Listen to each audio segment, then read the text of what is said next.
Okay, I am going live. I can't see if people can hear me or not. Uh, let's see, my mic setting, echo cancellation. Hello, hello, hello, hello. Charlie and Bones, echo cancellation, reduce microphone automatically.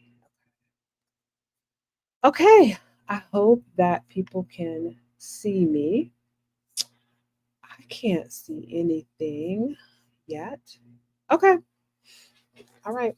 I'm gonna give it a couple more minutes before we get started.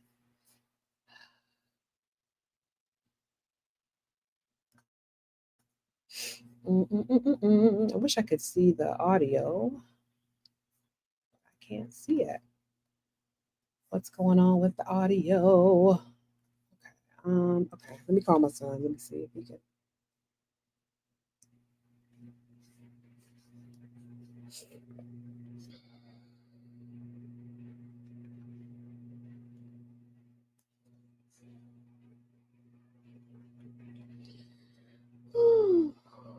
Um, okay. I'm gonna give it about 30 more. Can you jump on? Can you jump on the Zoom and see if my sound is working? Because I can't really tell. Like this? YouTube, Conscious Gear Live. You said Zoom, so. I'm sorry, I meant Conscious Gear. I meant YouTube Live.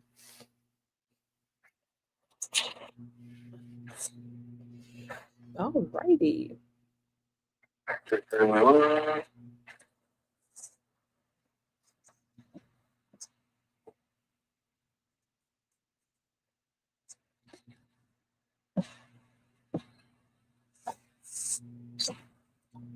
You realize people can hear me, right? I'm using my headphones, so maybe not. Is this you? Are you the one that's on now? Yes, that I can hear myself, which is a little bit frustrating, but it's fine. Can you hear me? Yes, I can hear both of us. Cool. All right. Well, I'm gonna get started on my. I'll give it about a minute and a half, and then I'm gonna get started. I'll cut this all out when I. Yeah, I can't do it. I don't want to hear you out here. Thank you. All right. All right. Thanks for letting me know you can hear me. I appreciate it. No problem. All right. Talk to you later. Later. Bye. Okay. All right. I'm gonna give about 2 more minutes, and then I'm gonna get started. I'm excited.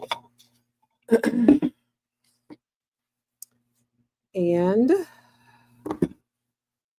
I'm proud of myself for getting this done, getting her done.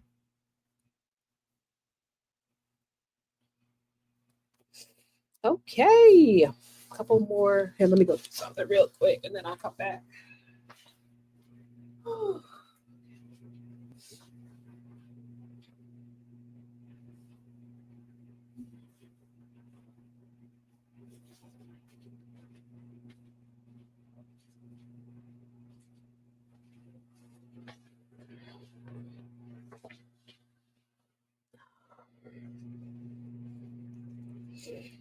Okay, let me get started in just a minute.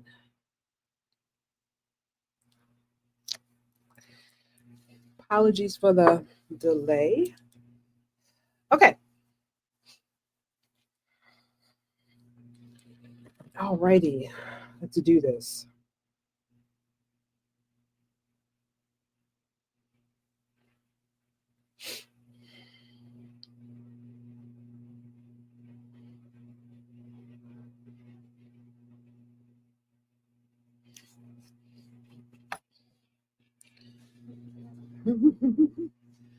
Okay.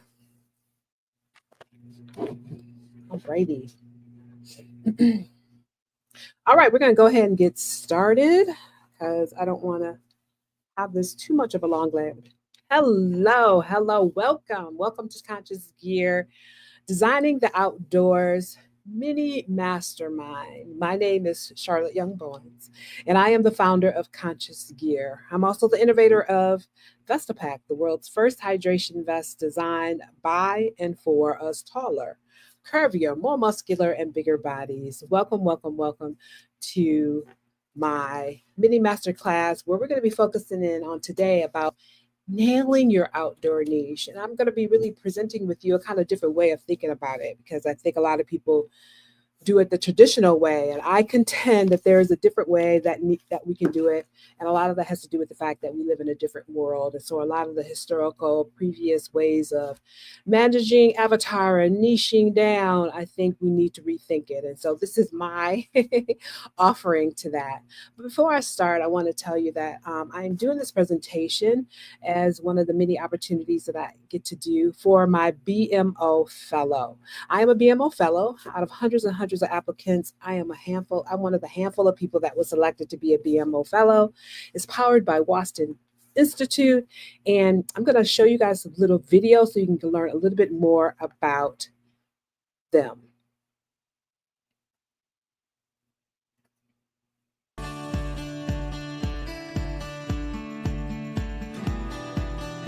Hope you guys can hear it.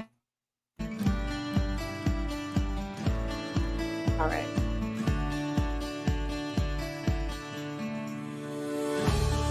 Hello and welcome to what we at the Watson Institute call a base camp. My name is Mary Campbell and I am the Senior Programs Manager for base camps for our global organization.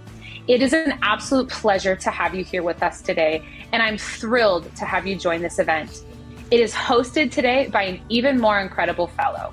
Today, you are not just attending another event. You're stepping into a global initiative driven by passion, innovation, and a shared vision for making a difference. Base camps like the one that you are a part of today have had a profound impact across the world.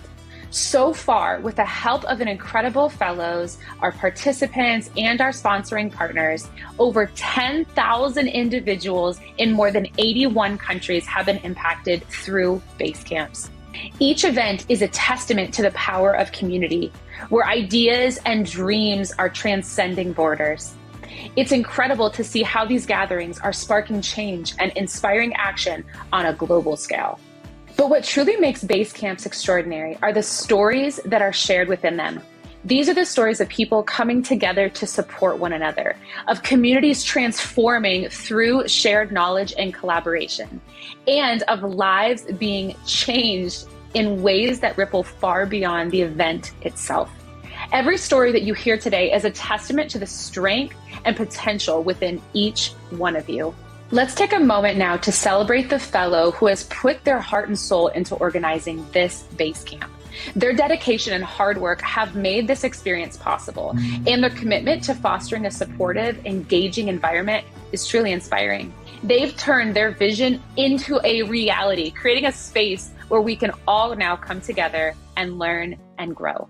And with the help of our generous partners and sponsors of this fellowship, collaboratively, we have provided this event's organizing fellow with the tools, resources, and support that was needed to make this base camp impactful. So thank you, base camp participant, for being an essential part of our vibrant global community. Your presence here today is a crucial piece of the larger puzzle, helping to drive change and foster connections that extend far beyond the event today.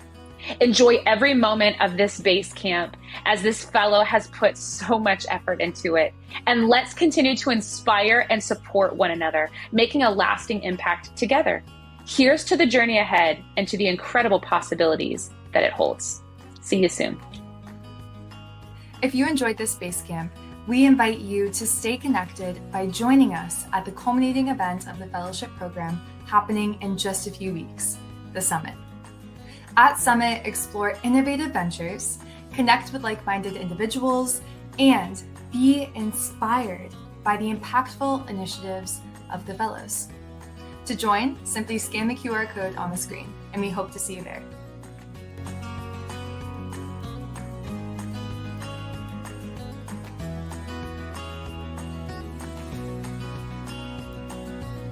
Okay.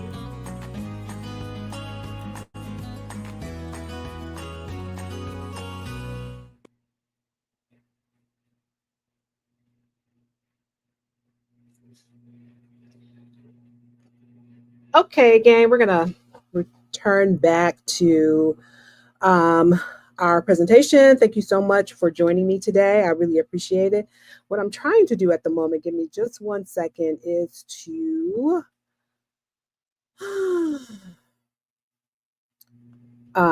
figure out what's going on here. Yeah, okay, here we go. All right, so welcome. Welcome again to my Designing the Outdoors, Know Your Outdoor Niche mini masterclass. As I introduced myself, I told you that I am the founder of Conscious Gear and I'm also innovator of Pack. And I'm just gonna just share just a short little snippet about who I am, how it got started. About 10 years ago, I had a health scare and landed in an emergency room. I didn't even know how I got there. However, by the time I left, the doctor was like, look, you got high blood pressure, high cholesterol, you're borderline diabetic, you're morbidly obese, and based on some answers to some questions, the doctor was like, look, you're clinically depressed. And I knew in many respects that I had given up on life. I'm not gonna lie, I knew I had given up. However, I realized in the moment I didn't really want to die. And so what I ended up doing was I didn't really want to die. And so what I ended up I'm sorry, y'all, I'm doing this sound thing. Hold on. And so I'm sorry, y'all, I'm doing this sound thing. Hold on. And so I'm sorry, y'all, I'm doing this sound. So, anyways, I knew I didn't want to die. And so I said, well, what am I going to do? And so I went to the gym, the only thing I knew to do. And on the first day, one of the staff members who I consider an angel in my life, in hindsight, he helped me learn how to use a treadmill. And we discovered I could go for 2 minutes at 2 miles per hour. And he said, look, good job. Now come back tomorrow and do it again. I had no really context for the speed, the distance or anything. But I think I appreciated him just really kind of in many respects without saying anything special, believing in me, right? And so much so that I did come back the next day, and I came back the day after that, and the next and the next. And I came back to the point where I went from like just barely walking for 2 minutes to doing 10 minutes and 20 minutes and an hour, mile, 5 mile. I did a 5K, then I did a 10K, then I did a half marathon, then I did a full marathon. In 16 months from that emergency room visit, 16 months later, y'all, what would happen is that I would cross the finish line of my first 50-mile ultra marathon. I mean, it was something I never imagined for myself, but there I was, right? Someone who was just in an emergency room 16 months ago. And it was a great moment, but it also was a bittersweet moment because the hydration vest that I was wearing, which is a requirement for ultra events, it left me with some painful and bloody rug burns. How I had spent the most money, I had bought the biggest one I could find on the market, but it was clear to me at the end of that race, like, wow, if I'm going to continue to do this, I need a vest that fits. And so I waited a couple years for the brands to make a bigger one for me, but they didn't. And so in 2020, 2021, I started this venture. I was like, I guess I'll try to make something. We'll see what happens. And by the grace of God, I would go from ideation, I would go to market. We sell this vest internationally. It's so humbling to think that people all over the world wear this vest. We're sold in REI. I am honored and humbled to do this work because I care about what I do. I don't want people to feel the frustration and the sense of feeling dehumanized at the end of a race that you worked your butt off to get to the finish line, and then you can't have gear that fits. That makes no sense. And I just didn't want anybody to feel what I felt, because I think at that moment I really could have given up. I could have said, forget it, I'm never going to do another ultra marathon. But instead, I hacked something together. And then several years later, I would start a business called Conscious Gear. And so that's why I'm here today. I'm saying, look, the world needs your innovations. You are the people that are out here. You're doing the things that you do. And honestly, the pain point, what's not right, how the stuff is not really working. And so that knowledge really prepares you to be able to come out into the world and make something that probably a whole bunch of other people need too, but just don't have the energy, time, strength, or whatever the case may be, wherewithal to just create something new. And so I decided to do this, what I call mini masterclasses. I'm doing 3 sessions. Today is on YouTube, so I can kind of engage with my audience here on YouTube. And then tomorrow I will be on TikTok. And then on Saturday, I will be on Instagram. And so I will do the lives. I'll talk about just different aspects of entrepreneurship. Today, we're going to dial into nailing your outdoor niche. And I want to say that I'm coming to it from a different perspective. And because I think that we're living in a world where things are very nuanced and very dynamic and evolving and changing. And I think when you're thinking about who your avatar is and who your customer is, you got to be thinking more expansively, more comprehensively, more. So let's get started, okay? And so the other thing I want to say before I said, thank you so much for being here. Thank you so much for listening to the BMO Fellow video. One of the things I get to do is not only do this event, but also for those of you that attend, I would love it if you would there's a QR code and then there's a bit.ly link that you can use to complete the survey. And for those of you that do, I will give you a free prize, a free gift. I'm giving out duster packs. I'm giving out water bladders, water bottles. I got a whole bunch of swag gifts from some major brands that I've collected over the years, and more recently. And so I'll be giving them out. So when you take the survey, I'll get your email. I'll email you and ask you to select what gift you want, and then I'll give it to you. So thank you guys so much for attending, and thank you so much for filling out the survey. Okay, so now that we have all the housekeeping completed, let's dive into nail your outdoor niche. All right, let me move on to the next slide here. Look, I want you to know that I want to give you a heads up, basically. This isn't your average business workshop. This isn't about plugging your brand into some cookie cutter template and walking away with some cute little customer profile that you can download off of like Pinterest or Instagram. You know, no shade to the concept and the makers of the ideal customer avatar. However, I filled out my share, more than my fair share of these over the last 5 years. And you know, the ones that, the expert, that when you're creating your customer avatar, they're like, well, what's their name? And how many kids do they have? And what kind of yoga mat do they? What kind of coffee do they drink? What do they do on social media? And while those questions are super duper helpful in context, today I want us to go deeper.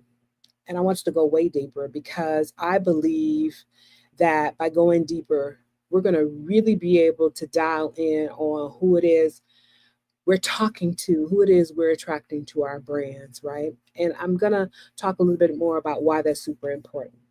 Okay. Avatar. Here's the truth, y'all.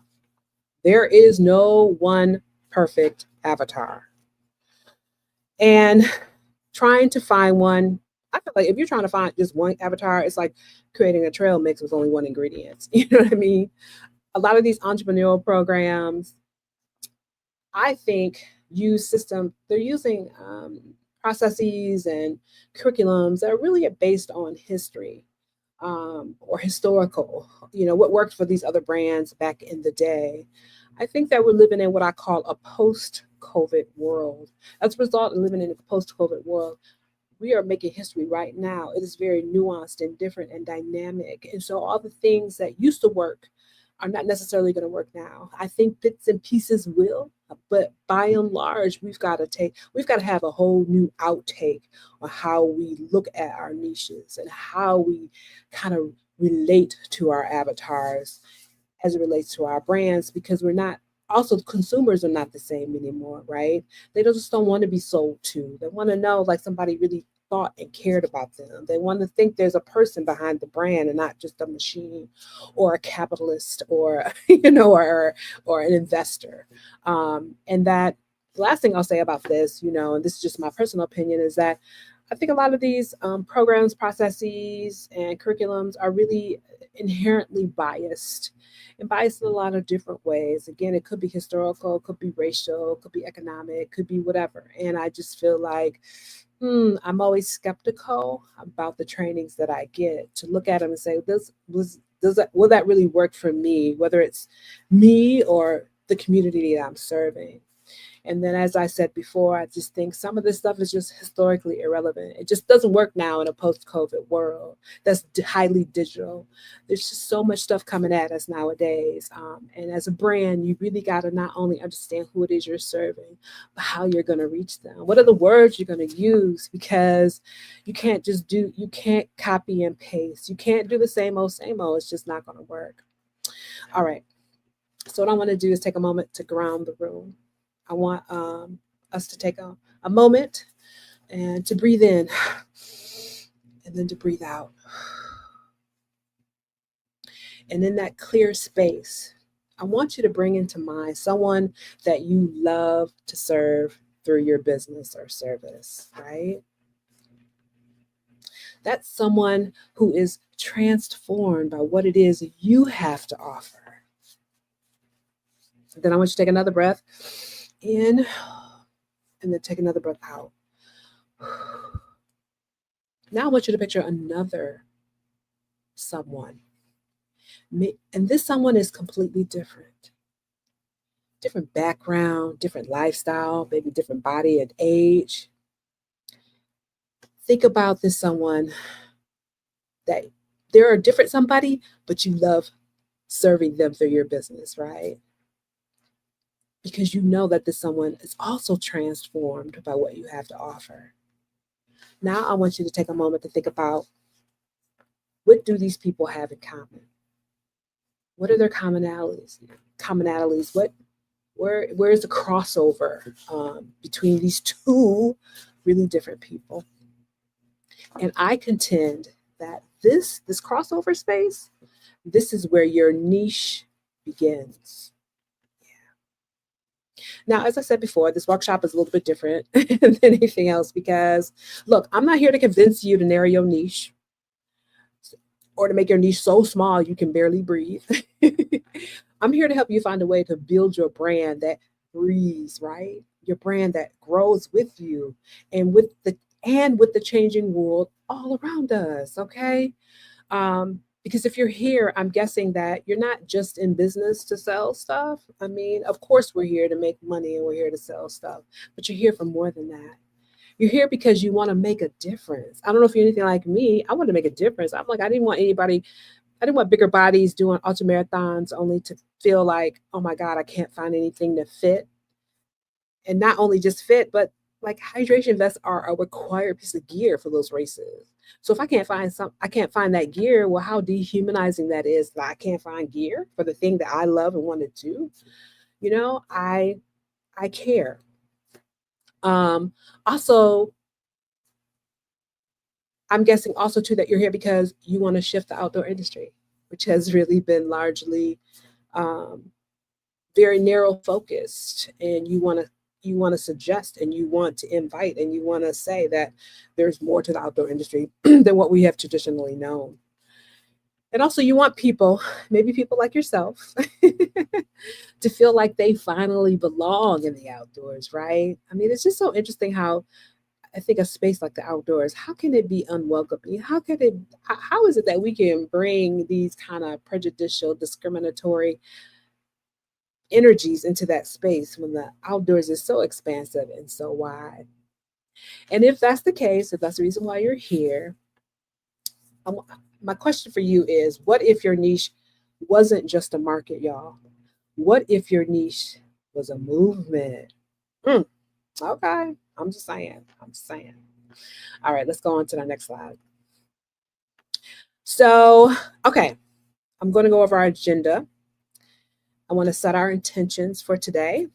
Here's what we're going to do over the next, hopefully less than 2 hours, is that I'm going to challenge everything that you've been taught about niching down. I am. So buckle up, baby. We're going to talk about dynamic audiences, overlapping avatars, how to build messaging that actually lands with people, right? Not only in their mind, but in their heart and in their soul. And we're going to get clear, not just on who your customer is, right? But what they long for. Like, what is it that they want, right? Because when you understand what unites the people you serve, no matter their size or age, the background, their race, or how often they hike, you can build a niche that is resilient, y'all. Okay. In these turbulent recession, tariff-proof times, you could build a niche that is profitable, even despite what's going on in the geopolitical landscape. You can build a niche that is impactful, right? To people who really need to feel that positive impact in their lives. More importantly, you can build a niche that is true to you, right? Stop doing what everybody else do. You are not them. You are you. Okay, so let's get to it. All right, let's go and move on to the next slide. I'm here to say that what they teach you and why it's limiting. Okay, I'm just saying what they teach you and why it's limiting. It just is. All right, so let's talk about this. What most businesses, programs, startup accelerators, and the online marketing courses teach you is that when it comes to niche, you got to find your target audience, right? You got to speak to one person. You got to be laser focused. And they say if you're talking to everyone, you're talking to no one. And listen, I get it. You can't be talking to everyone. However, I don't think that it's only one person, and that the intention behind this advice, I get that the intention behind this advice really is about clarity. They want to help you get clear and get focused. They want to help you simplify and streamline, cut through the noise. But here's the thing, the level of simplicity can become a trap, right? You're too simple, because when they tell you to speak to just one person, what they don't tell you is that you may end up excluding the very people your business is meant to serve, right? Because you're too busy like, oh, I just want to be one one avatar. Now, next thing we're going to talk about is reality check. These are the next things I'm going to be talking about. Let me be real with you. When I started Conscious Gear, I was told to create an avatar. So I imagined him. I didn't imagine him. I did the market research, and this is what he told me. It was like I was dealing with a guy that was like 30 to 60. He liked the outdoors. He was into gear. He was usually educated, had a lot of disposable income. When I say gearhead, he was somebody who likes to buy a lot of gear. He would do a lot of research, like things to be recommended to him. He maybe was divorced, or maybe he had kids. He definitely was educated, probably lived in the suburbs, and really was environmentally conscious, and was just super duper outdoorsy, as we know traditionally what outdoorsy means. So that was him. And then there was this woman avatar that mid-30s, plus size, maybe a mom, maybe mid-level professional. She's very health conscious. She volunteers in her community. She listens to NPR. She's into social media. Unlike him, I think in my market research, I didn't find that men, did a lot of social media, but they did some. But women, they did a lot more social media. A lot of times women were either just discovering the outdoors, or maybe they historically had been, but they weren't regular outdoor activity users. And so, those are my avatars based on the market research, based on all this training that I got from all these different programs. But then I looked around and I said, wow, I saw that younger men were using my products. What's up with that? Older folks were using my products. First-time hikers were using my product. Experienced trail runners with bigger bodies, were using my product. Festival goers were using my product, which was so crazy. People that worked outdoors who needed some hydration were using my product. So it was just a lot of different people. It wasn't just those people weren't in those two avatars. A lot of them were even outside of the avatars. But I realized what they all were saying, it was the same thing. And what they continue to say to me, because I get these emails from customers all the time, and what they say to me is that this is the first time I've ever felt like a hydration vest was made for me. So I had to ask myself, was I really supposed to ignore them because I got these customer avatars? Or because they didn't fit into my box of my ideal avatar? No way was I going to do that. The other thing I wanted to bring out is that the truth is that people are messy. They're multifaceted and they're fluid. So your niche needs to account for that, right? People are just not, they're not simple. They're complex, super complex. People evolve and change, right? Their needs shift based on the time of their life or what's going on in their life. You know what I mean? There are reasons for engaging in outdoors that change, sometimes season to season or even day to day. So when you build your business around just one static avatar, the reality situation is that you miss out on the full and beautiful constellation of humans who need what it is you have to offer. Okay. The other thing that they tell us is this idea of false scarcity is not a good strategy. Here's the other thing. Most marketing advice is built on this idea of false scarcity. I'm going to say this before I even go on to my notes and tell you what I want to say about this. I said, I just think that this whole false scarcity thing it feels scamish, it feels salesy, and it feels disingenuous. And so, and I think nowadays people can weed out and tell when you're just doing that for the sake of trying to get a sales. You know what I mean? So it says, what they're saying is that focus on one, don't spread yourself too thin. There's not enough time, energy, or budget to go wide. But we are living in a world that is content overload, right? People need 12, 20, sometimes 30 touch points before they even know, trust, and like you enough to buy. So if you only focus on one avatar, right, and they got it, and if that one avatar, right, and the 1% of the population uh, have to have 30 touch points, then it could take a long time before they convert. And in the reality situation, you'll either burn out trying to reach them, or if you're using a lot of money on advertising, you'll end up going broke, waiting them to finally hit that add to cart button. So what's the alternative? I contend that instead of trying to be hyper specific to one single imaginary customer, I beg you to think about 3 questions. What if you got specific about the values your people share, right? What if you got specific about the problem they're all experiencing in their own way? The problem with kind of the business model canvas and all these entrepreneurial programs is that they suspect that people have one pain point, and this pain point is experienced one way. And I'm here to tell you, no, that's not always true. You know what I mean? The other thing I beg you to consider is, what if you got specific about the language that resonates across a spectrum of experiences, right? Because quiet as it's kept, we can use the kind of language that can reach multiple kinds of people. Because when you root your niche in shared emotion, guys, not demographics, when you root your niche in purpose, right? Because customers do want to feel like somebody's here really trying to serve them. They're being honest and genuine and, really care. When you root your niche in impact, like how can I make a positive impact on this person? Like how can I make things easier for them? How can I make things better? When you do this, you open the door to community, right? Instead of just a customer profile. Yeah.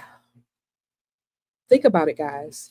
When you root your niche in shared emotion, in purpose, and in impact, you open the door to community, y'all. Community, not just a customer avatar.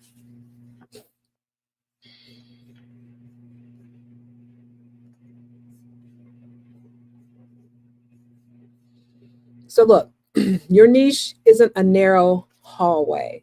I love this phrase because I think it's just, for me, it describes exactly what I'm trying to say. Your niche isn't just this narrow hallway, right? It's a field. It's like a baseball field, football field, whatever the field you kind of want. However, you need to build a fence around it, right? So it's not like the ball can't go. Your marketing and your avatars can't be all in the field. You just got to make sure you put a fence around it so that you can reach them. So next up, we're going to talk to you about So next up, we're going to talk about how to do just that by starting with your social impact, right? Because the change you want to see in the world is just that. And that's the magnet for people, right? Um, Not the age of their kids or the brand of the water bottle or if they listen to NPR, right? It is what it is they've been waiting for you to say to them um, as a consumer. All right, so let's go to our next slide. Before I go on, I just want to say thank you guys so much for showing up. As you guys know, I am a BMO fellow, and this is part of one of the activities that I get to do, which is called a base camp, where I go into my community and I share about what kind of impact I want to have. And so part of that is because you've attended, I will give you a free gift. I have lots of different things. I'll send you a list of what they are, and you can pick your own. If you would just complete the survey, that would be most appreciated. I really do thank you for tuning in, and I hope you'll fill out the survey. Really. All right. Next up, rethinking the niche. So, in terms of rethinking the niche, y'all, I'm saying let's consider social impact as your compass and your guide and your way forward. Okay, now that we've kicked the whole false scarcity into the curb and we're starting to see our niche as something alive and evolving, I want to offer you a radical shift. I know. Y'all like, Charlotte, what you talking about, girl? What you talking about? Instead of starting with your customer, let's start with your calling. And I know it's like, calling, what do you mean, Charlotte? I think calling is that thing, like when the customer gets the thing or the service in their hands or the experience that they've had. Here, I'll walk you through how to figure out your calling. And it's not complicated, y'all. It's not necessarily deep or emotional or any of that, but it's the thing that's going to connect. It's like the human connective tissue between us. Okay, so here's what I want you to think about. I want you to write this down. You can write it down in the comment section if you want to. What change do you want to see in the world? I'm not talking about what you're selling, not who you're trying to reach, but what is that shift? What transformation? What healing do you want to be a part of? Yeah, think about it. Yeah, what is that transformation? What healing do you want to be a part of? What change do you really want to see in the world? I tell people all the time, like when it comes to conscious gear, I just felt like here I was, this fat person with a whole bunch of chronic illnesses, right? And that, I don't know, by the grace of God, somehow I was able to get up every day and walk 2 minutes, then 4 minutes, then 8 minutes, then 12 minutes. And I got to the point where I was doing 5K, 10K, half marathon, ultra marathons. And I thought, I worked my butt off to get there, right? I had gone from living a very sedentary lifestyle to the point where my health was in horrible condition. I could have given up. That emergency room visit should have been me giving up. I should have been like, forget it. I'm done. Like, look, I got high blood pressure, high cholesterol, borderline diabetic. I'm morbidly obese. I'm depressed. What reason would I choose to live? But I did choose to live. I did choose to become more active. I did choose to say that, no, this is not going to define me. This is not going to be me. And I did what I had to do. I'm here to tell you that nothing feels more I don't like this word, but I'm going to use it. Nothing feels more dehumanizing than to work your butt off to do something, but then go into the store to find supportive gear, and there's nothing there that will fit your body. It's kind of deep. It's like, you mean to tell me I have figured out a way to do an ultra marathon, and nobody on the planet has said, oh, we should make sure that she has a hydration vest to wear. Or to think to themselves, you know what, so maybe somebody in a bigger body might end up doing an ultra marathon. Just in case, let me have something around. No, there was nothing. It was like, we are so hemmed up. We are so consumed by our assumptions and by historical understandings of humans that we neglect, abandon, ignore the complexity of who and what we are. It felt, I don't know, I just felt so forgotten about. I felt like no one cared about me. And it was like, and some of these brands, I really loved. Like I was like, oh, I love this brand. I love that brand. I love this brand because what they do, how they make their vests. But then I would buy it and it didn't fit me. Well, how can I love a brand that doesn't give a shit about me? It was hard. It was, I don't like using that word, but it was dehumanizing. It was like, you don't even see me. You don't even value me. You don't even, again, just don't care. And so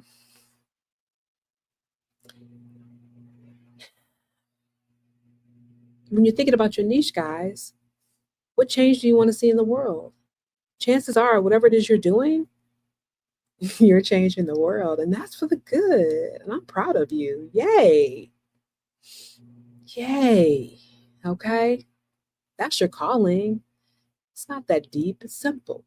It's the little bitty change you get to make in the world.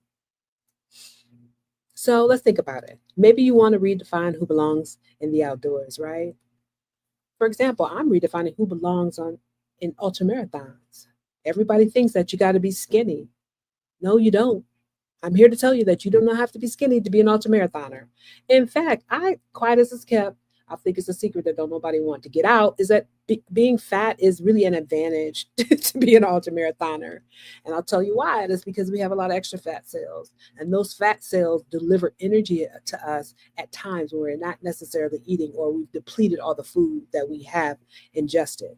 So I know that's true for me. There's times when I'm going along and I'm like, oh, I'm a little hungry, but I'm not. And I still have energy. And I'm like, I wonder where the energy is coming from. And I realize now that it's coming from my fat cells. Like, it's like the body's like, look, I got a lot of extra, Charlotte. So I'll use them in service to you doing this ultramarathoning thing. So, yeah. All right. Maybe you want to make it easier for people with disabilities to experience nature. Maybe you want bigger bodies to feel joy and movement without apology. Yes, exactly. That's what I want to do.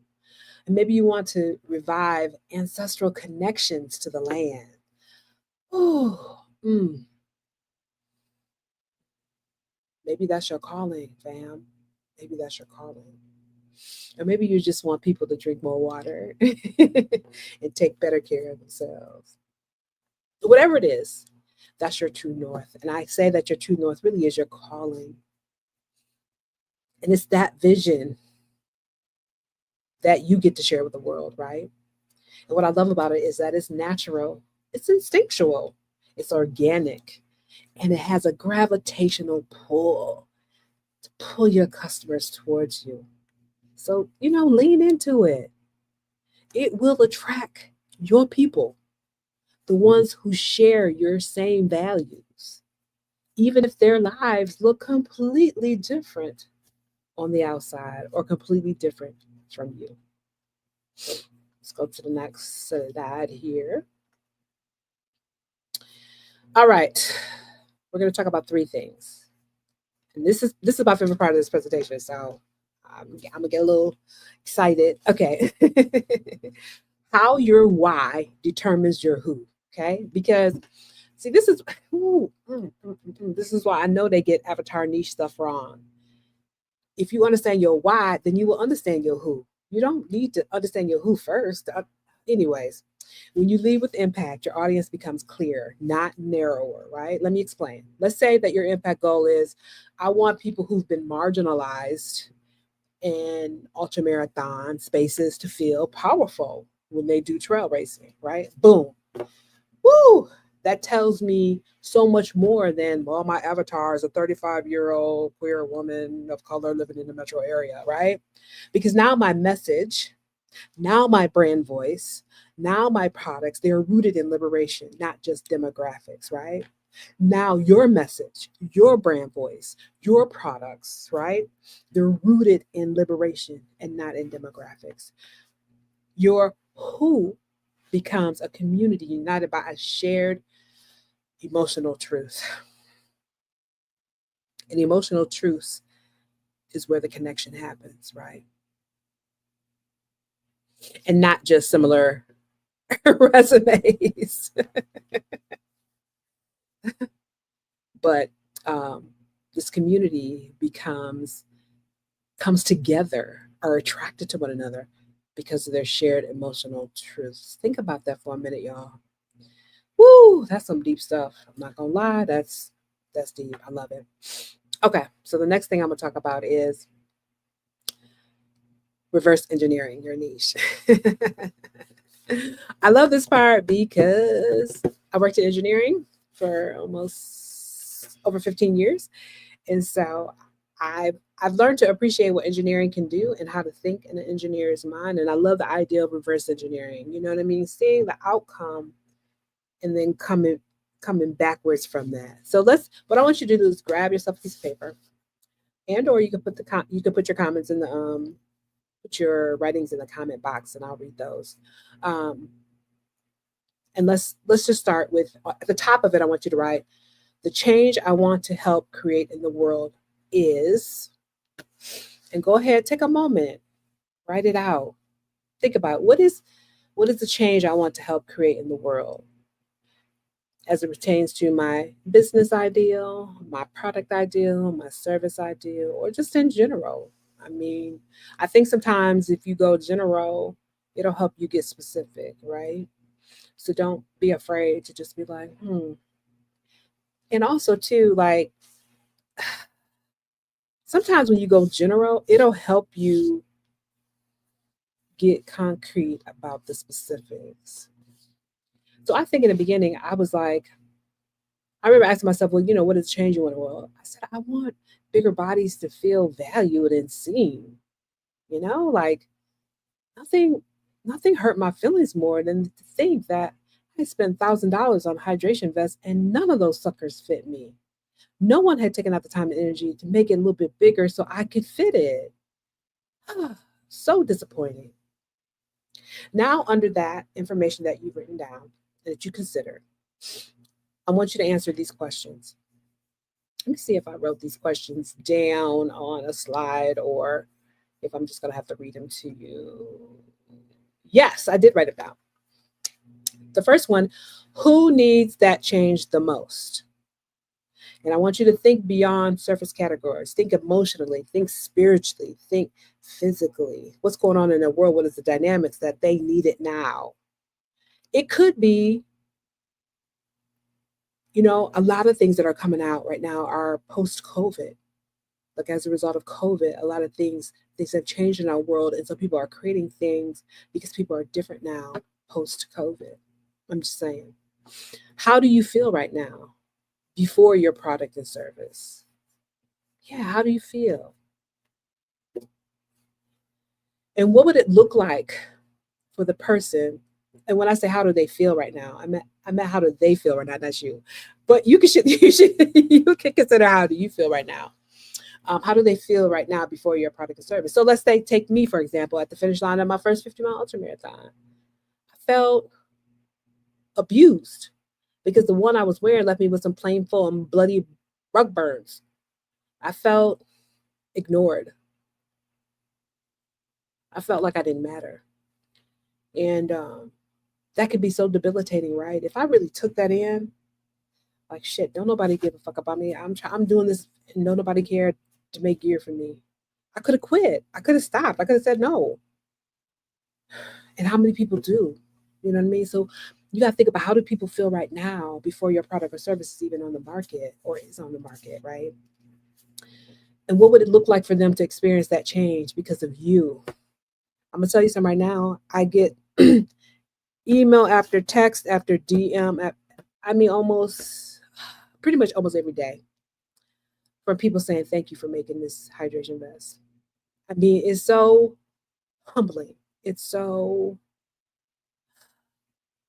I don't know. I don't really think about like I'm doing something. I'm just saying, we deserve this. I deserve it. And so do you. Like, I'm making it for me. So as a result, you get to get it too. But I'm always taken aback by the fact that people would take out time to say that to me. Because I feel like it's just what I'm supposed to do. I'm doing the right thing. I don't know. And then the next thing is what language would speak to that part of them, right? Not sales copy, but more heart copy. Yeah, what do you say to them? Mm, mm. All right. Let me go back to this one flat slide. So the next thing I want to talk about is reframe your niche. To reframe, right? Your niche is a field where you plant impact, okay? I'm reading too fast. My mind is going too fast. Okay, so your niche isn't just your ideal customer, right? It's the community you're choosing to serve for the sake of your vision, right? This thing that you want to share with the world, the way you want to make an impact, the way you want to change everything and make things better for folks, right? And listen, a strong niche doesn't just help you make sales, okay? It helps you say yes to what matters.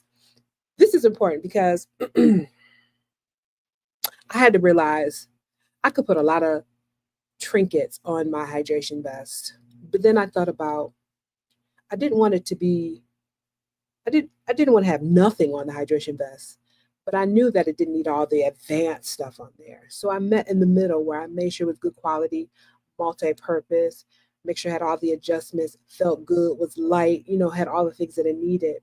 The things that matter, right? Um, because sometimes we can get a little sidetracked because we're too busy trying to figure out everything when really just what matters. It also helps to say no to distractions, right? So all those going back to my hydration vest, I could have spent a lot of time trying to do all those advanced fancy things that people put on hydration vests. And really that was just going to serve as a distraction, right? Instead of me going to market, instead of me getting out to people who desperately need it. I said to myself, 2.0 or 3.0 or 10.0 can have all that stuff.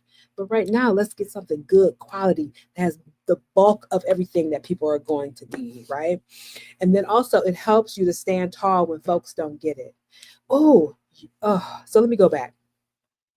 What I was saying is that your niche isn't the ideal customer. It's the community, right?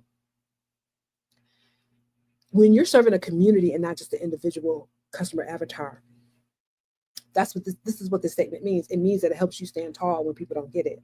So yeah, people always say to me, I don't see any fat people running marathons. I'm like, I don't need to respond because I'm like, you don't get it. Because I know my community. I know this stuff matters to them, and I know that they need this. So you can say whatever you want to say, because people say that to me on a regular basis. They're like, "How many fat people are there?" I never see fat people doing anything. Blah blah blah, and all the unconscious bias, microaggressive stuff they say to me. Woo! Yes, amen. Praise the Lord. I'm glad I'm who I am today, because if I wasn't, it could really take you down. But this helps me stand tall, right? When folks don't get it. And it'll help you stand tall when folks don't get it, because you understand your why it matters, and why it matters to your community. Okay. So what is your impact? What is the impact that you're trying to have?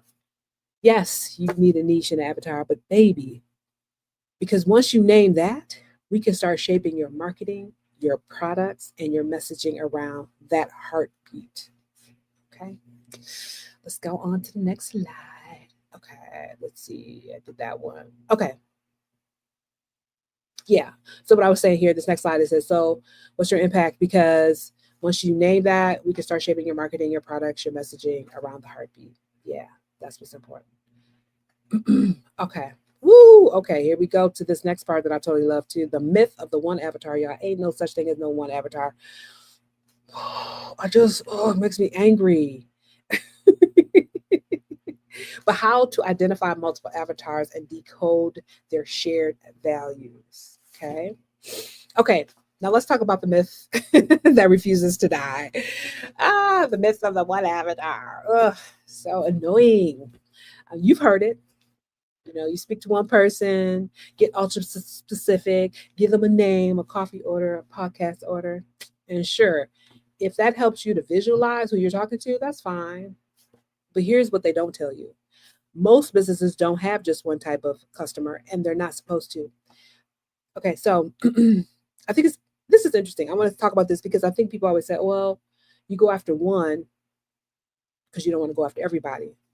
And I contend that there's a happy medium in the middle, okay, where I go after a few. The few could be a community type that there's overlapping shared values and needs. That's who I can go after. So, no, it's not the single avatar. No, it's not the everybody. It's here. It's here in the middle. And especially, you know, there's not just one customer avatar. Honestly, they're not supposed to, because like, especially not in the outdoor industry where people show up in all kinds of ways to the outdoors, right? Some folks are climbing literal mountains, right? Some are just walking their dog. Some are dancing at a music festival. Some are camping for the first time. Some are working outdoors every day in delivery vans, farms, construction sites, gardening. And guess what? Quiet as it's kept, they all need hydration. They all need comfort. And they all deserve to feel like they belong, like their hydration needs is important in this world. So no, you don't have to narrow yourself to one avatar. I refuse to believe that. And if you want to believe that, cool. But I'm just saying I'm not. But you do have to understand how your constellation of avatars, which is I'm about to talk about next, come together. All right. So as I said, not one avatar. So I have this concept of what I call the avatar what I call avatar of constellations. And I do constellations because if you remember here, I'm going to show you guys this image. When you think about a constellation, right, when you look up at the sky, there's all these big stars, right? But then they have this interconnectedness. That's what I want you to think about your community. They're all their own stars, individual in their own ways, right? But there's times when they come together, they're connected. They have shared values, shared feelings, shared needs, shared stuff that makes them a constellation. So instead of just one ideal customer, I want you to picture a constellation of customers. Each star is one of your avatars, but together they form the pattern that defines your niche, right? So let me give you an example for Conscious Gear. Maybe Avatar 1, star number 1, it's a plus-size woman, trail runner, training for her first 10K. Let's say it's another festival goer who wants to hydrate and also look good. You know what I'm saying? Another avatar could be a delivery worker who's on their feet 10 plus hours a day. Or maybe it's just an outdoorsy dad who's tired of gear because he's a tall, muscular guy. He's tired of gear that rides up or cuts into his body. Now, on the surface, they're different, right? But underneath, check it out, y'all. They all value comfort, right? They all need hydration access, right? They want to feel seen by the brands, the stores, the community, you know what I mean? And they're sick and tired of being left out by traditional brands. Let's see. Let me go to the next slide. Hang on. So I'm gonna go back here. Because what I wanted to say after your avatar constellations is I want us to think about language of values versus language of demographics, right? When you're speaking in language of demographics, it's going to be far different than language of values. This is a shift. Too many entrepreneurs speak in the language of demographics. 20 to 35-year-old woman who live in the city and shops at Whole Foods and listens to NPR. Instead, I want you to speak in values, right? Let's say values like you're done shrinking yourself. Values like you want to move, feel good, and look good doing it. Just a simple value. A value could be you don't need to be a pro athlete, but you feel like you deserve great gear that fits your body.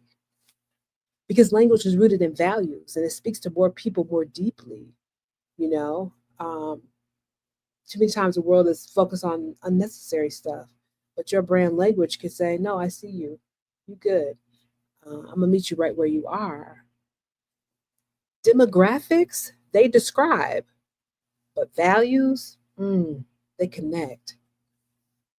All right, y'all. I want you to grab a piece of paper. Here's another exercise. And I want you to think about these things. And that is, what do your people really have in common? So once you got these avatars, right? Also, I want you guys to trust the fact that one of the avatars is you. I just think a lot of these programs, they do not allow you to bring yourself to the table. You are an avatar. Yes, and it's okay for you to be an avatar. And maybe your cousin, your auntie, your husband, your wife, your friend down the street, or the guy over there, they may be an avatar too. It's okay. Like, we don't have to feel like these avatars have to be these far away, far reaching people that we've never met or have never really interacted with. They could be us. They could be people that we know. But we want to make sure that we don't, I tell people, but don't enter into an echo chamber where all you're hearing is the same old thing, because you might be missing out. So I just wanted to say that in a minute. So what do your people really have in common, right? Think of like 3 to 5 avatars you serve or imagine serving. And what are their like shared frustrations? You know what I mean? What are their shared dreams? And what are their shared values? In this case, don't worry about age, race, income, where they live. Focus on what they feel, right? Because that's where the true niche lives. That's where it lives. Talk about examples or of feedback I get. Oh, this is for me. This note is for me. I'm not supposed to read it. I just love when people come to me and they write me letters and they're like, thank you for creating the best that fits. You know, like people say, oh, I love that it hugs the girls, meaning their breast, or men are like, finally, you know, I'm a tall guy, but those packs were always digging in my skin, or they just never fit right, or they shifted around. It feels so good to know, like, yeah, I thought about them, that I didn't create a customer avatar. I created a community, and I used the language to get to that community. And I'll talk a little bit more about that in a minute. Okay. So to kind of move on from this subject matter, I want to say, so no, you don't need to speak in one avatar. Please, people, you don't have to. I swear for God is my witness. You don't have to say, you don't speak to one avatar. You need to speak to the thread that binds your people together. Okay. And when you find those threads, y'all, and you weave your brand through it, oh my God, you stop chasing customers. You really do. You start building community.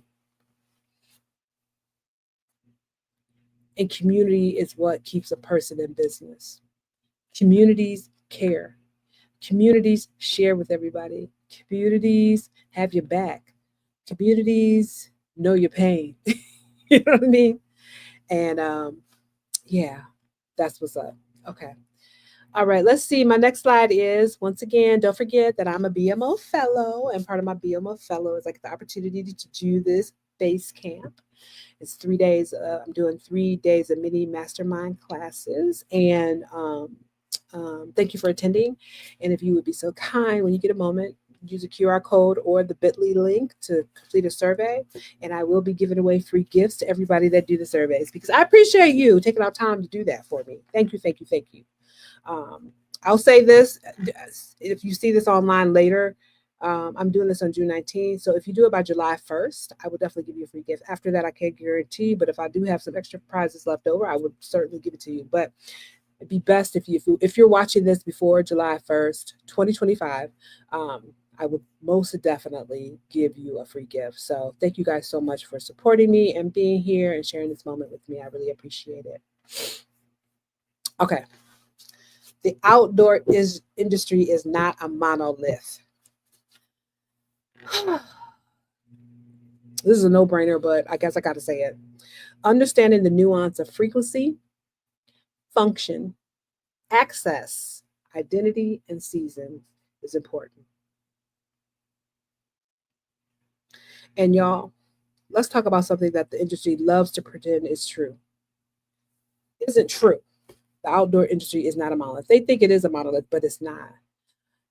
Because the reality situation is this: no matter how many ads you show, the same white guy with a beard scaling cliffs in his $600 jacket, that is not the only way people show up in the outdoors, okay? Woo! Don't have me go to church now. All right, so let's talk about the nuance of the outdoors. Let's break it down. When I was talking about before why it's not a monolith, it's because there was all these different categories. One of them is frequency. People engage in outdoors at different frequencies. Some are out there every weekend. Some are just on vacation. Some only when their dog drags them out. And some are every day.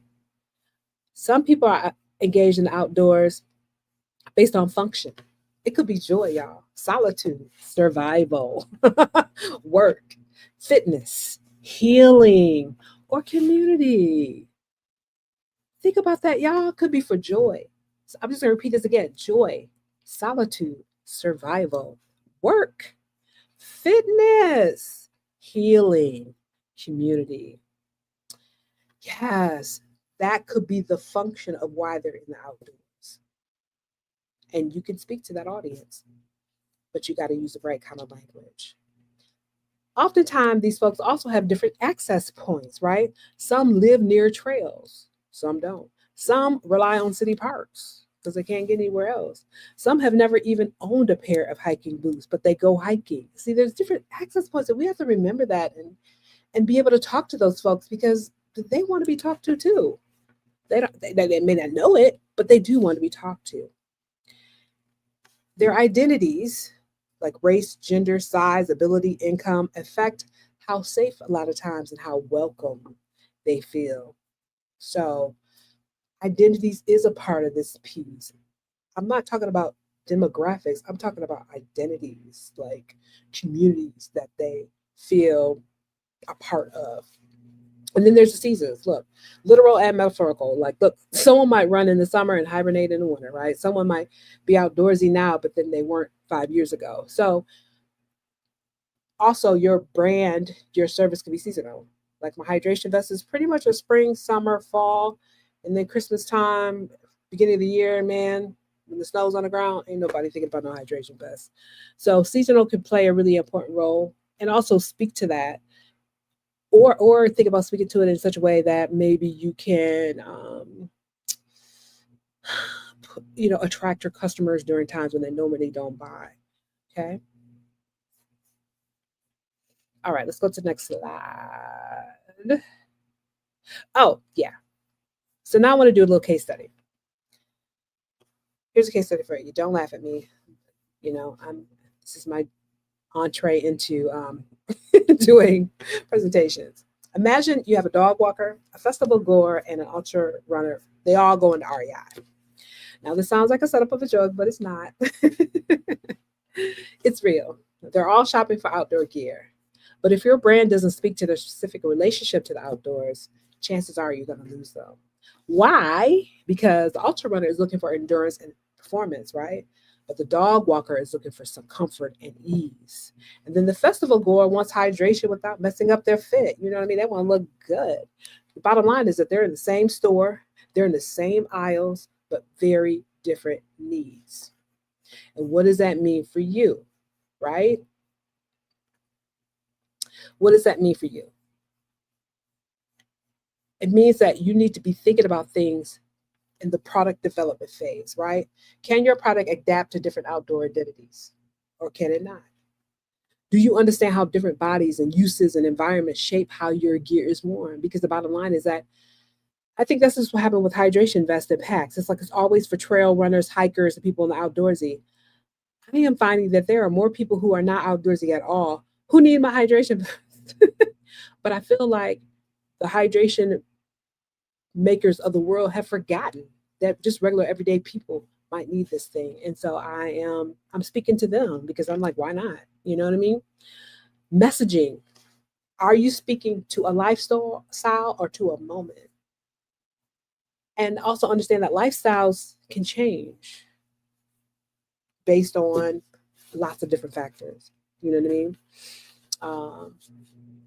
With a lot of economic shifts and changes in this world, lifestyles can change. And then in terms of messaging, does your brand language leave room for different kinds of outdoorsy? And that's why I have this saying called outdoor-ish, meaning that for me, outdoor-ish is about giving permission to people to experience outdoors however way they wish to experience the outdoors. That's cool. Like if it's just walking the dog, you're still outdoors, you know what I mean? And that you're a part of this community. So And then also you're going to think about marketing, right? Are your visuals and campaigns reflecting the spectrum of real outdoor life? And that's important. And that can feel frustrating and that can feel hard to do. But it's going to be worth it if you're really trying to meet the needs of the community because everybody don't look alike. There's nothing more disappointing than seeing a lot of these brands never have Black people in their marketing, as if to say that I don't get, I'm not supposed to have the gear. It's just disappointing. And then the other thing about marketing is, does your models look like people who say you're here for? Like I said, I want to see myself in these brands, but a lot of times I don't. Because if all your marketing shows elite athletes, but your audience includes beginners, busy moms, or folks recovering from injury, those folks will tap out. They'll say, this brand isn't for me, even if your product is exactly what they need. The next thing is action steps. So what are we going to do now, right? Let me go. I think I made a little slide that breaks this down a little bit. Yes, I did. Here we go. So here's another exercise. I want you to think about. My customer isn't defined by how often they go outside, but how they want to feel when they do. Imagine if you create your customer avatar around that. Not just when they go outside, but how they want to feel when they go outside. And what feelings do you think these people crave when they interact with the outdoors? They want to feel empowered. They want to feel free. They want to feel included. They want to feel rejuvenated, safe. And that's just to name a few, right? Just to name a few. That is an emotional need, right? And that is at the heartbeat of your niche. Okay? Ooh, I'm going to church right now. I don't know about y'all. I feel like I'm going to church. Anyways, let's go to the next slide. So, the next time someone tells you, know your customer, and you can say, I do, but I don't reduce them to a cliche. I understand their nuance. Yeah.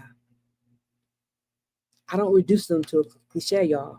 I understand their nuance. I love that. I mean, I can't say that more than enough. Okay. All right. Last thing we're gonna do, which I totally love, it's called the niche deep dive and messaging. What happens is if you dive deep into your niche, right?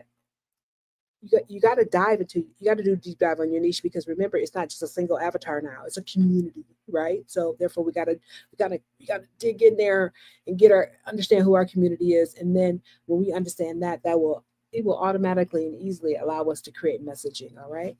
So here we go. Now it's time to roll up your sleeves and get into it. We've been talking theory and strategy and reframing niche from something tight and rigid to something that breathes and that serves and that moves with your people. This next section is where it all comes together. We're going to walk through a guided process to help you map out your niche in a way that honors the people you serve and that connects back to your social impact and that clarifies your brand language. So your customer avatar isn't just seen, but they're felt. So let's take a moment and let's get grounded. I want you to take a breath in. Take a breath out. We've been sitting here for a hot minute, so this one is to breathe. Now I want you to write down an answer to this question. What's my niche? Who's in it? And what language do they need to hear from me? And this is not from some ad agency and not from some traditional outdoor brand, but from you in your words, your way. It could be slang. It could be conversational. It could be a little, a little bit of this and a little bit of that. It could be a little Spanglish for all I know, but it's from you. Let me go to this next slide. All right. So, because what's going to happen is now that you have that information, you're going to go through 5 sections of doing your deep dive on your niche. Number 1, what is the core social impact? What change do you want your business to make in the world? Okay. This is your compass, your cause, your why. And ask yourself, what are you here to shift? What are you here to heal or to challenge? Who gets to belong in your brand because your business exists, right? Don't stress about getting it perfect. Just be honest and be clear. This is a fuel for your brand's soul. Number 2, avatars constellation, as we talked about before. Who are the people you're serving? And what do they have in common? Write down 3 to 5 avatars, give them names if that helps. You know what I mean? What unites them emotionally? What are they tired of? And what are they really longing for? This is your constellation, honey, your crew. Number 3, seasonal and emotional outdoor entry points. Why do your people enter the outdoors and how often? That's important, y'all. If you don't understand that, then you don't, I don't know. I just don't know how you can do outdoor business if you don't think about this. Are they seasonal? Are they year round? Are they healing, escaping, connecting, pushing themselves? Do they show up as pros or beginners? You know, understanding this will help you tailor your language, right? And your timing, right? And offer and the different kind of offers that'll meet them right where they are. As I mentioned before, like I have to speak a different language during the winter months about a hydration vest because most people don't want to buy it. But I do speak that language and people still buy it. So I'm cool. The 4th thing was common language and values. What values and language resonates across your constellation, right? This is huge, y'all. Big. This is the brand glue. This is the glue that holds your brand together. Examples. I'm giving examples of some things that I've used before. I want to feel strong, not shamed. Yeah, I don't care about weight loss. I care about aliveness. Yeah. I want to hydrate without feeling like I'm wearing a sausage casing. What you got to do is ask yourself what words would make them nod and say, oh my God, that's totally me. Oh my God, yes, should be right there.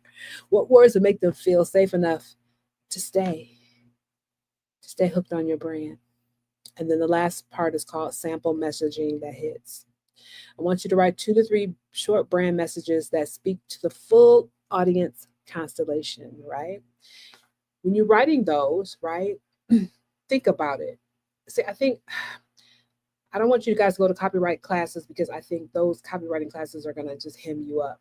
I think you just need to get instinctual and get into your own spirit and understand and know that you're going to get a sign or a message and you're going to know. And then try. I say try it, mess up, and then try again, edit, play around with it, talk to people about it. If it don't work, then try something else.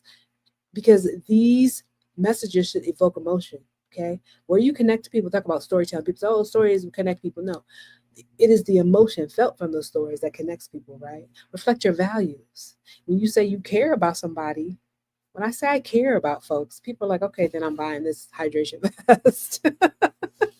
You know what I mean? They're like, she cares about me. Yeah. Makes sense to me. Avoid jargon or technical speak unless it's intentional and needed. So examples, here's some examples for me. This gear was made for moving, not hiding. Because, a lot of times with bigger body folks, we feel like we got to hide. Supposedly we're not supposed to take up space. We're not supposed to be in certain spaces. And this other one I really love, and this one has gotten me a lot of social media likes, and that is hydration is self-respect. Like here I'm saying to them, look, you don't need to buy the vest. That's besides the point. Just know the hydration is you taking care of you. When the world is not taking care of you, you taking care of you. Hydration is self-respect. And then another one we've used is you don't need to summit. You don't need a 6-pack to summit. Quite as it's kept, you really don't need a 6-pack. But there's this image that somehow you got to be all buff in order to summit. And I'm here to say, no, you don't. And then this one I've used, this is one I used recently, and it's been getting it's been catching a lot of fire.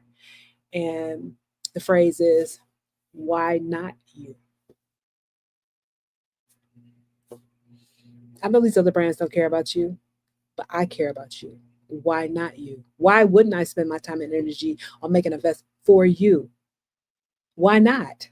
You matter.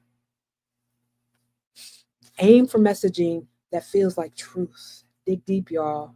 And don't be afraid. It's going to be hard. I'm not going to lie. It's going to be hard. Because it's going to be antithetical to what is currently happening in the world and what is being taught. But I think that if you lean in, you'll find you're going to have some really wonderful and amazing results. Okay. I want you to know that these prompts and exercises aren't just branding exercises. It's a mirror, right? It allows you to mirror It shows you the heart of your business, right? And the soul of your audience, right? And connecting the two. I want you to keep refining it. This is not perfection, it's about progress. Return to these exercises often. Let them grow with you. And because you're not just building a business, y'all, you're not just building a business. You're building a bridge between who your people are now and who your people are becoming. Woo! I'll tell y'all something right now. I know I'm talking some stuff right now in this workshop. You are building a bridge between who your people are right now and who they're becoming. Think about it. If you're operating from that understanding, the longevity, the prosperity, the infinite growing, the scaling will happen. You are manifesting when you are focused on your customers this way, you're manifesting like great things. So don't get it twisted. All right, y'all. Let me see. Let's go to the next slide. Yeah, I told you to write. Oh yeah, okay. Just remember, I'm a BMO fellow. And part of my BMO fellowship is that I do a base camp. And my base camp is the Designing the Outdoors mini master classes. So if you've enjoyed this and you've had a good time and you learned a little something, please, when you have time, if you're so inclined, please fill out a survey. You can use a QR code or you can use a bit.ly link that's down in the somewhere.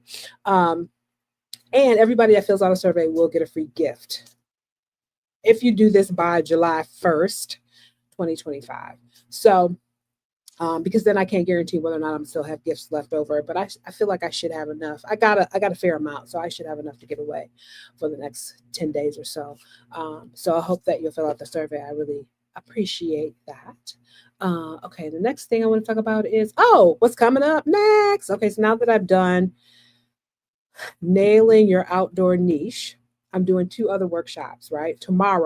The next one tomorrow is going to be on TikTok, and it's called Keeping It Real, about landing in REI, where I'm going to talk about how I landed in REI and talk about tips and strategies for people that want to get into the retail space. But also I'm going to tell you guys about what it takes to get into these retail spaces, because a lot of times people want to get in these retail spaces, and I'm here to say, be careful what you ask for. It's a lot of work.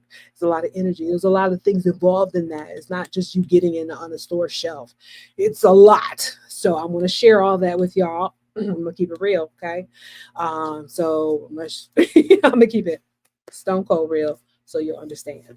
And then on Saturday, I'm gonna say beyond the shelf, building a brand that goes the distance. A lot of what I'm gonna be talking about on Saturday really is gonna really kind of complement what I'm saying today about really being mindful about who it is you're serving, because you can get knee deep into that and start using a language that connects with those folks. You're going to build a brand that stands the test of time. We're living in turbulent times. Things are ever changing. What you want is a brand that can buffer, can withstand, those ships that are on in the seas that are shaking, but it keeps going. And that's what you want more than anything. So that's what I'll be talking about on Saturday. So let me see what else is there. Again, fill out the survey. If time permits. And let me see what else is there. Thank you. Thank you guys so much for tuning in, for sharing this time with me. I hope you've learned a little something. I will be reposting this and on my YouTube channel, as well as breaking it up in clips so that people can get different sections and learn from different sections, because I think there's a lot of really invaluable information here. Again, I appreciate you. Thank you so much. Take good care of yourself. And as always, I'll see you in the outdoors. Peace and love, fam. I'll see you next time.